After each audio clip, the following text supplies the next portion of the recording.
Action. Bismillahirrahmanirrahim. Assalamualaikum warahmatullahi wabarakatuh. Bagaimana kabarnya hari ini, Ustazah? Ya. Semangat ya? Ya, harus semangat. Oke. Alhamdulillah, Ustazah, kemarin beberapa hari yang lalu saya mendapatkan pengalaman belajar, mendapatkan ilmu. Kemarin beberapa hari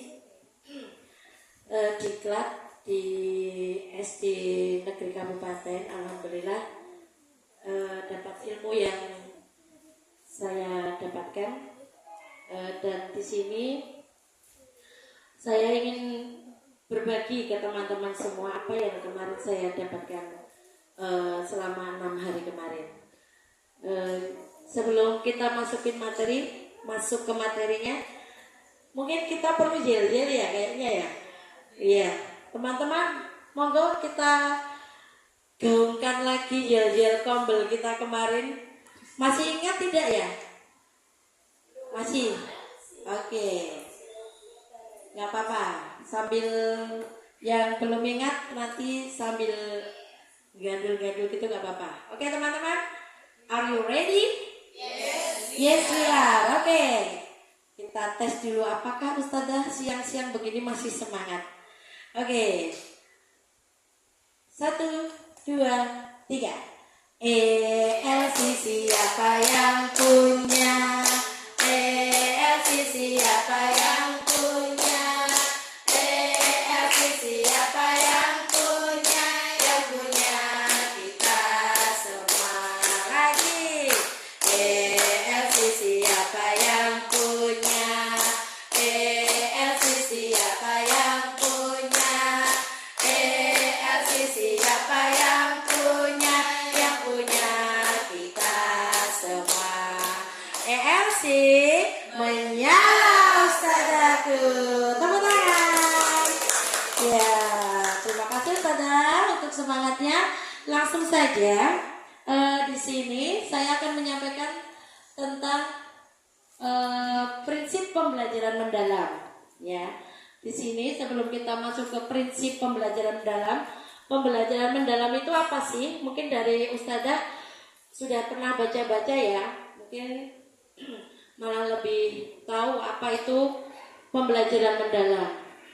Ya, pembelajaran mendalam itu sendiri adalah pendekatan yang memuliakan dengan menekankan pada penciptaan suasana belajar dan proses pembelajaran berkesadaran, bermakna, dan menggembirakan melalui olah pikir, olah hati, olah rasa, dan olah raga.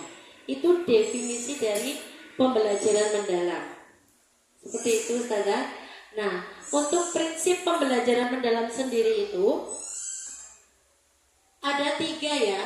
Mungkin ini nanti untuk penjelasannya nanti di bawahnya, yaitu prinsip pembelajaran mendalam menjadi landasan penting yang memastikan bahwa proses belajar itu bisa berjalan dengan efektif. Itu tadi bagaimana kita bisa menciptakan, sebagai pendidik bisa menciptakan suasana belajar yang tentunya untuk anak-anak kita yang terkhusus kita di PAUD ya, pastinya akan lebih bisa menyenangkan. Nah, di sini prinsip pembelajarannya itu ada 3. Yang pertama yaitu berkesadaran. Apa itu berkesadaran? Berkesadaran adalah pengalaman belajar peserta didik yang diperoleh ketika mereka memiliki kesadaran untuk menjadi pembelajar yang aktif dan mampu meregulasi diri. Di sini peserta didik memahami tujuan pembelajar, termotivasi secara intrinsik untuk belajar, serta aktif mengembangkan strategi belajar untuk mencapai tujuan. Nah, di sini ketika peserta didik memiliki kesadaran belajar, mereka akan memperoleh pengetahuan dan keterampilan sebagai pembelajar sepanjang hayat. Nah, ini dari berkesadaran sendiri, bagaimana kita sebagai pendidik ya Ustazah ya, bisa menumbuhkan kesadaran peserta didik kita. Nah, ibaratnya kalau kita itu mau ngasih ilmu baru ke anak didik kita. Nah, kebetulan kita kan memang yang kita pegang memang yang benar-benar anak yang benar-benar di fase fondasi ya. Jadi harus benar-benar yang kita berikan pemahaman yang sebaik mungkin, karena di fase fondasi ini betul-betul yang menjadi penentu apakah anak didik kita itu besok akan berhasil di masa depan, seperti itu. Jadi untuk menumbuhkan kesadaran sendiri itu, yang pertama tentunya kita harus menciptakan kenyamanan peserta didik dalam belajar. Bagaimana kita bisa menyiapkan tempat yang nyaman, kita bisa memberikan kenyamanan, memvalidasi mereka ketika mereka belum ada mood untuk belajar, ya kita sebagai pendidik harus bisa memberikan kenyamanan tersebut untuk anak didik kita. Nah, mungkin Ustazah di sini pastinya sudah pengalamannya sudah banyak ya, bagaimana kita bisa memberikan kenyamanan itu, bagaimana kita pasti tahulah karakter anak kita itu, oh anak satu ini kalau kita berikan ini dia akan moodnya bagus, ketika anak waktu marah atau gimana kita sudah tahu bisa mentreatment mereka, seperti itu. Yang selanjutnya yaitu fokus, konsentrasi, dan perhatian. Tentu saja kita fokus ke peserta didik kita ya, dan di kelas tentunya Ustazah kan di kelas juga anaknya bermacam-macam karakter, bermacam-macam keunikan yang mereka miliki, dan kita pun harus bisa memberikan perhatian penuh kepada mereka. Karena sebagai pendidik ya kita dituntut memang bisa harus ini ya, memahami banyak karakter anak-anak kita. Fokus, konsentrasi, dan perhatian. Itu.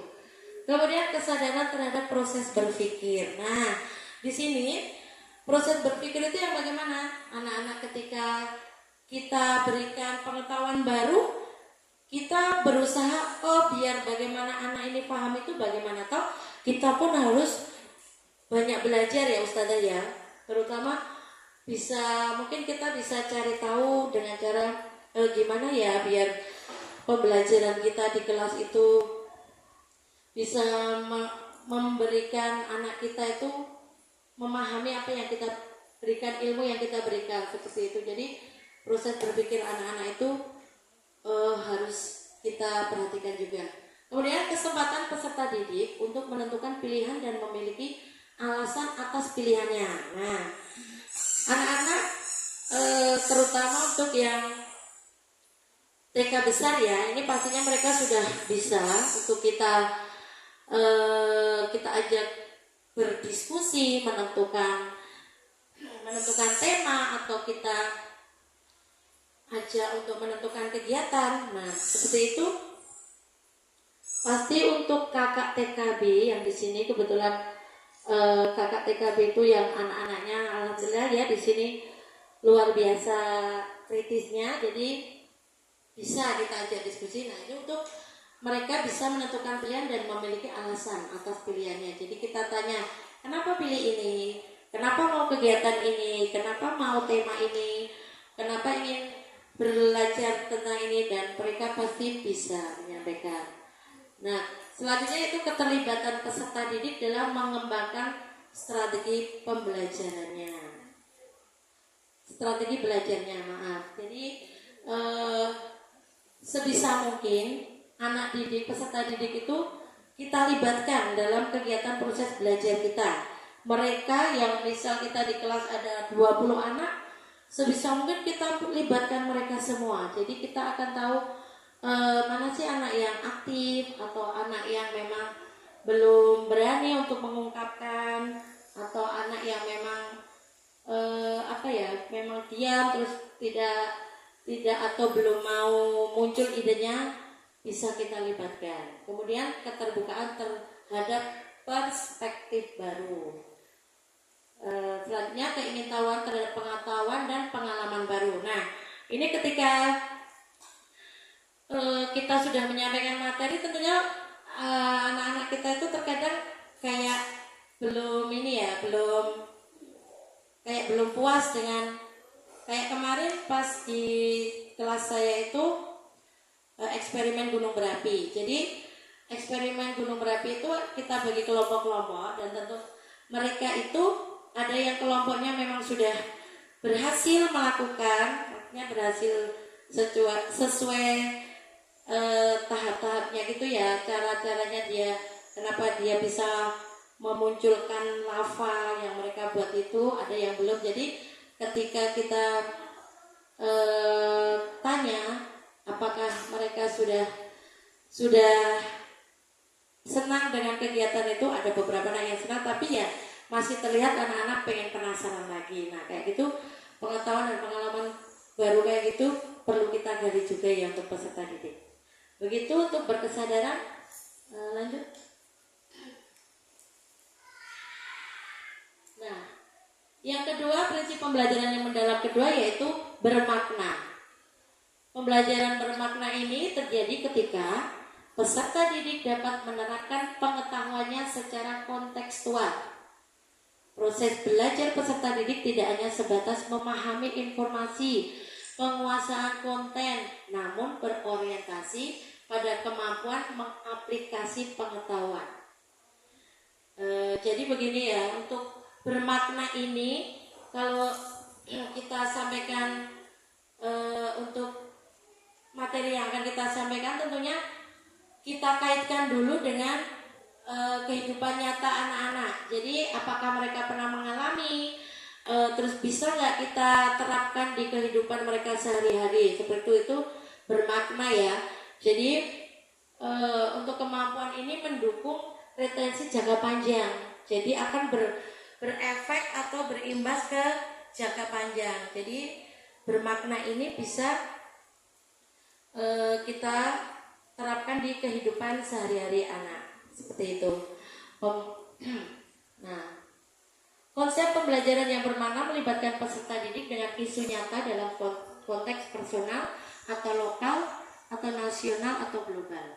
Jadi pembelajaran harus melibatkan orang tua, masyarakat atau komunitas sebagai sumber pengetahuan praktis serta menumbuhkan rasa tanggung jawab dan kepedulian sosial. Nah, ini untuk bermakna tadi yang memang kalau bisa setiap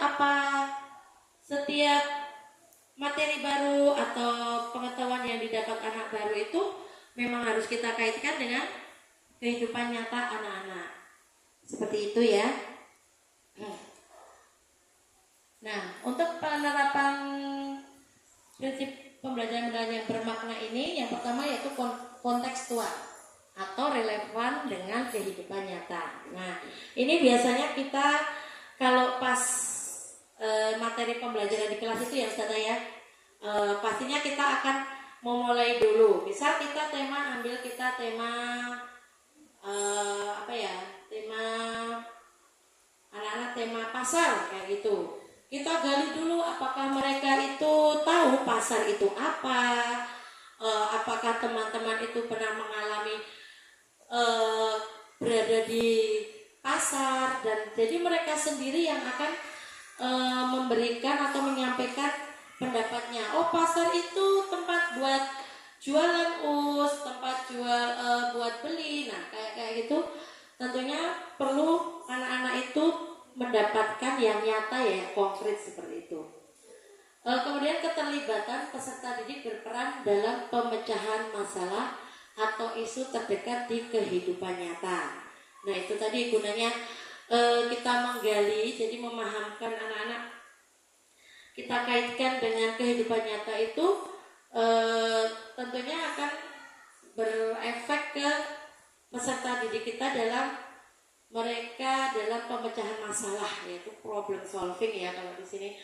Jadi anak-anak akan belajar bagaimana menyelesaikan masalahnya sendiri, jadi tidak tergantung dengan orang lain, seperti itu. Skill life kayak gitu keahlian life skill ya, life skill. Seperti itu memang sangat-sangat kita butuhkan untuk anak-anak kita di masa mendatang. Jadi tidak yang untuk kehidupan kedepannya anak-anak itu tidak yang bukan anak-anak yang tidak mandiri seperti itu ya. Jadi memang perlu dibekali keahlian, keterampilan seperti itu. Nah itu tadi yang selanjutnya itu keterkaitan dengan pengalaman sebelumnya. Nah itu tadi anak-anak bisa diajak untuk bercerita apakah pernah mengalami yang mengalami pengalaman sendiri itu yang tadi misalnya yang mungkin tema pasar kayak tadi, apakah anak-anak juga sudah pernah ke pasar. Nah siapa tahu ada yang belum pernah ke pasar, jadi anak-anak pasti bingung pasar itu apa kayak itu. Jadi memang perlu kita tanyakan gitu. Soalnya itu kebermanfaat pengalaman belajar untuk diterapkan dalam konteks baru. Nah pengalaman-pengalaman yang didapatkan anak itu pastinya akan bermanfaat juga dalam kehidupan berikutnya. Jadi yang didapatkan anak-anak ketika mereka diajak ke pasar atau diajak, kita benar-benar kita lihatkan kondisi pasar, mereka kita ajak apa sih yang bisa dilakukan di pasar kayak gitu ya, contohnya seperti itu. Dan keterkaitan dengan bidang ilmu lain bisa kita kaitkan juga dengan ilmu-ilmu yang lain. Jadi tidak hanya kita fokus ke satu ilmu saja ya, bisa kita kaitkan dengan ilmu yang lain. Kemudian jadi pembelajar sepanjang hayat.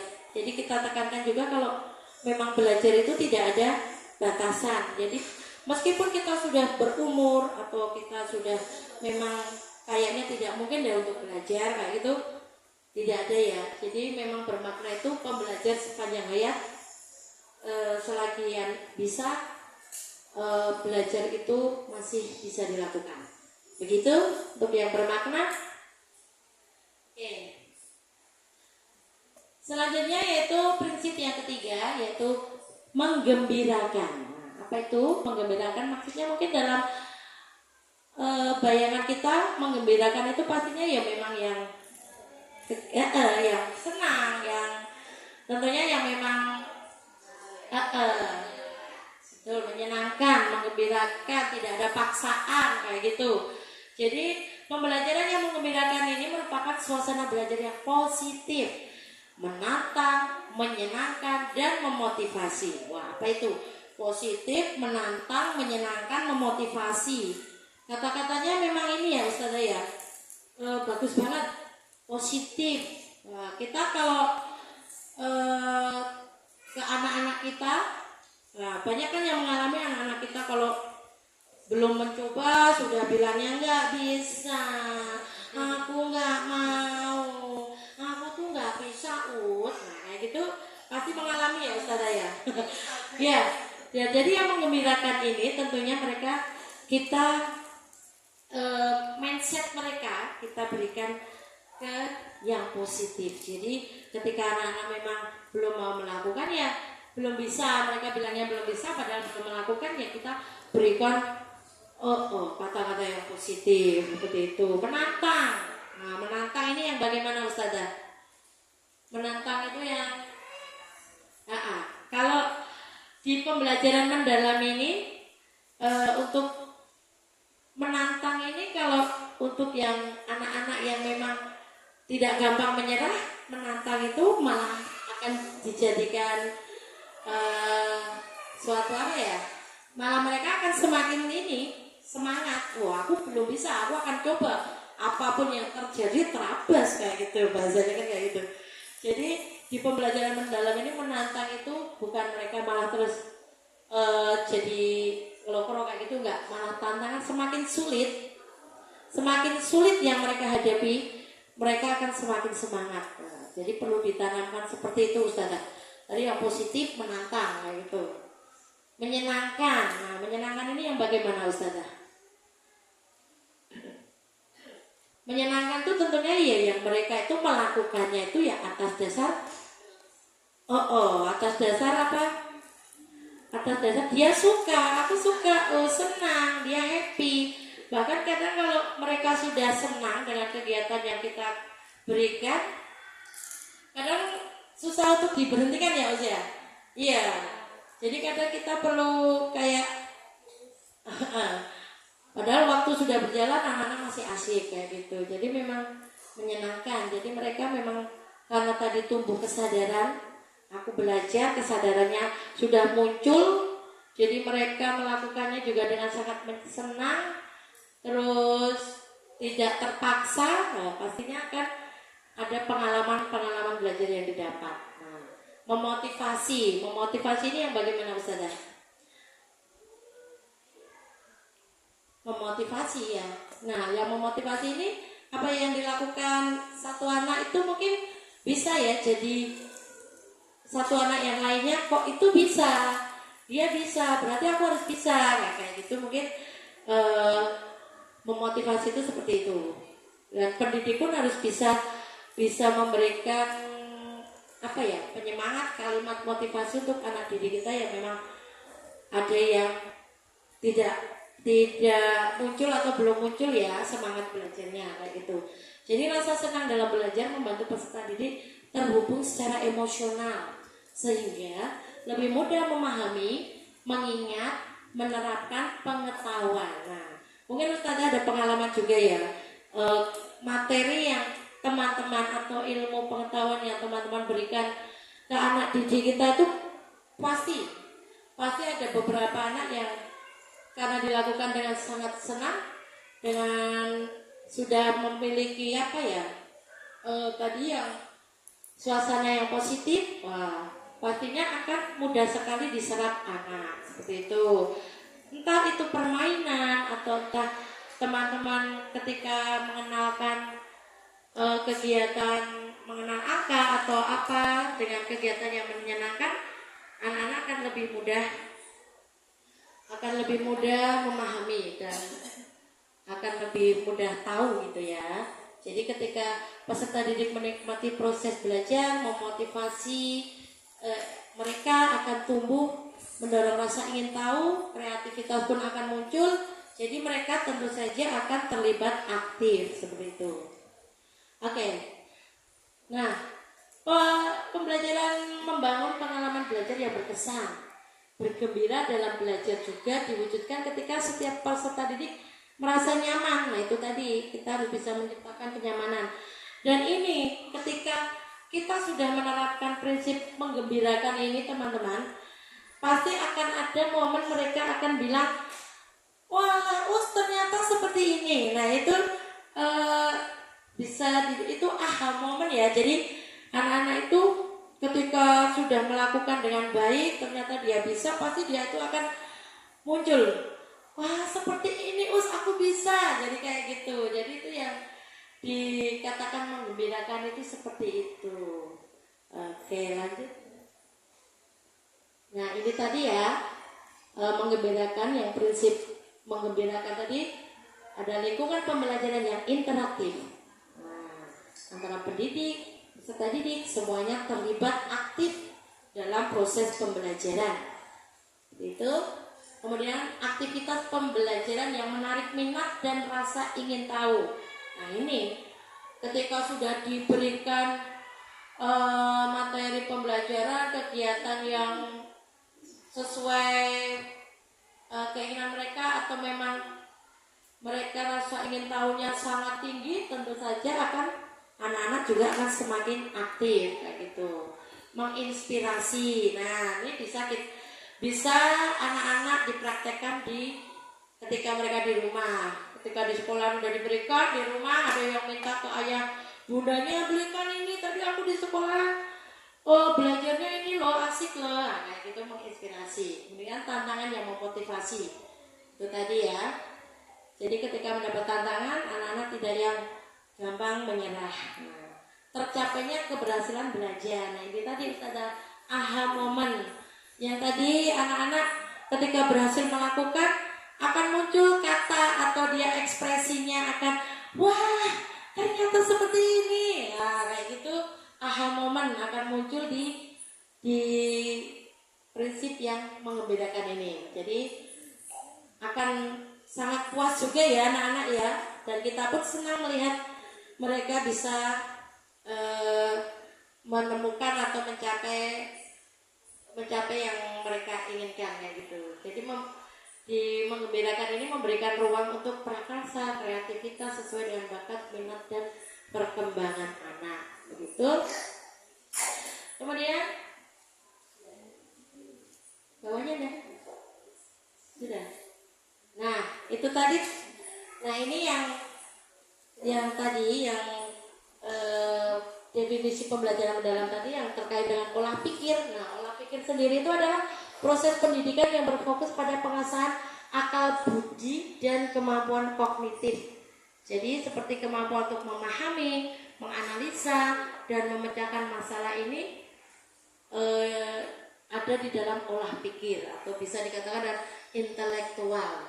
Jadi dengan olah pikir akan membuahkan kecerdasan intelek, anak akan bernalar kritis dan penyelesaian masalah untuk menghasilkan pengetahuan dan penalaran dalam berbagai disiplin bidang ilmu. Kemudian yang kedua yaitu olah hati. Nah, olah hati sendiri itu mengasah kepekaan batin. Jadi membentuk budi pekerti serta menanamkan nilai-nilai moral dan spiritual. Jadi olah hati ini berfokus pada pengembangan aspek emosional, etika dan spiritual peserta didik sehingga mereka mampu memahami perasaan, mereka memiliki empati, menjalankan kehidupan dengan berlandaskan kebenaran, kejujuran dan kebajikan. Nah, itu. Kemudian yang selanjutnya itu olah rasa. Ini kaitannya dengan estetika. Jadi olah rasa ini sendiri bertujuan untuk mengembangkan kepekaan estetika, empati dan kemampuan menghargai keindahan serta hubungan antar manusia. Seperti itu. Yang berikutnya yaitu olahraga. Nah, ini kaitannya dengan fisik ya, kinestetik.